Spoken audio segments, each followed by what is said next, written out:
সবাইকে মানুষ হিসেবে দেখতে হবে, সবাইকে মানুষের মতো মর্যাদা দিতে হবে, সবাইকে মানুষ হিসেবে সম্মান করতে হবে। আসসালামু আলাইকুম। আমার পিছনে দেখতেছেন বিশাল একটি ভবন, ঐতিহাসিক একটি ভবন। এই ভবনটির পরিচয় হচ্ছে একটি সাহেব বাড়ি নামে পরিচিত। এই ভবনটি অবস্থান হচ্ছে সুয়াগাজীর পাশেই, পশ্চিম পাশে, সুয়াগাজী বাজারের পশ্চিম পাশে, ঢাকা চট্টগ্রামের হাই রোডের যে এখানে সুয়াগাজী আছে এর একটু পশ্চিম পাশে আসলে আপনারা এই সাহেব বাড়িতে ঘুরে যেতে পারবেন।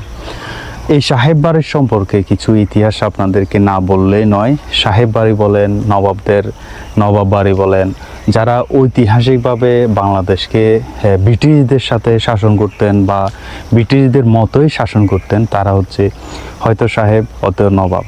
তো তাদের ইতিহাসটা হচ্ছে এমন, তাদের এই প্রভাবটা ছিল আসলে এলাকা ভিত্তিক খুবই গুরুত্বপূর্ণ। তাদের ভবন বা তাদের এলাকার বিশাল একটি একর নিয়ে প্রতিষ্ঠা করা হয়। তাদের এলাকাটা খুবই বড় একটি পাওয়ারফুল একটি অবস্থানে রাখা হয়। তো সবচেয়ে ব্যতিক্রম জিনিস এটাই, যেটা আমাদেরকে মর্মাহত করে, আমরা কষ্ট পাই।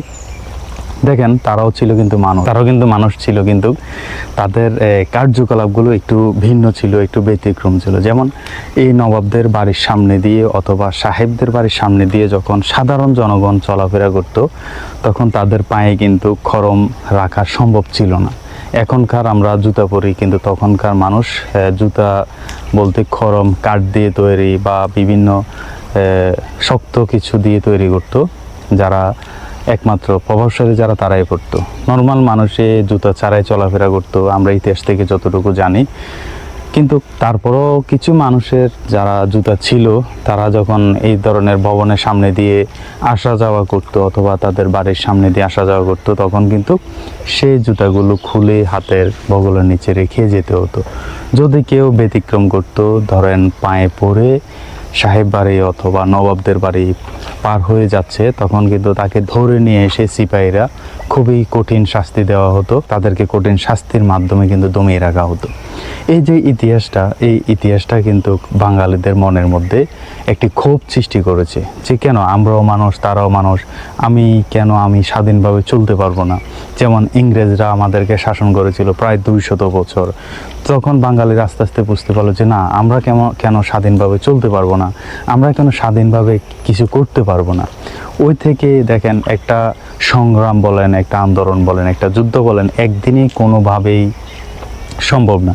ক্ষুদ্র ক্ষুদ্র আঘাত পেতে পেতে পেতে পেতে অত্যাচার সহ্য করতে করতে একদিন তাদের পিঠ দেওয়ালে ঠেকে যায়, আর তখনই কিন্তু আক্রমণটা ফিরে আসে। আপনি যখন আক্রমণ করতে যাবেন, তখনই অল্টারনেটিভভাবে ওরাও আক্রমণ করতে শুরু করে। এই যে নবাবদের, সাহেবদের, যাদের আপনারা বাংলাদেশে আছে বাড়িরা, দেখবেন তাদের ইতিহাসের মধ্যে অনেক প্রভাব রয়েছে, কিন্তু বর্তমানে তাদের এখানে বসবাস করার মতো কোনো আওলাদ নেই, কোনো বংশবিস্তার এখানে তাদের কেউ কিছু। আমরা যতটুকু দেখেছি, একজন পরিচালনা কমিটি রয়েছে, তারা দেখাশোনা করে, বাড়িটাকে পরিচর্যা করে, কিন্তু এদের বংশ যারা প্রভাবশালী ছিল, প্রভাব দেখাতো, তাদের কেউ নেই।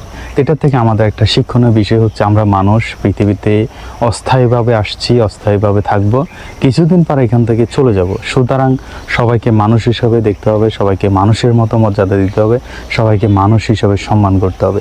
তাহলে আপনি চলে গেলেও আপনার সম্মানটা রয়ে যাবে, আপনি চলে গেলেও আপনার পিছনের ইতিহাসটা মানুষের গর্বের সাথে প্রকাশ করবে।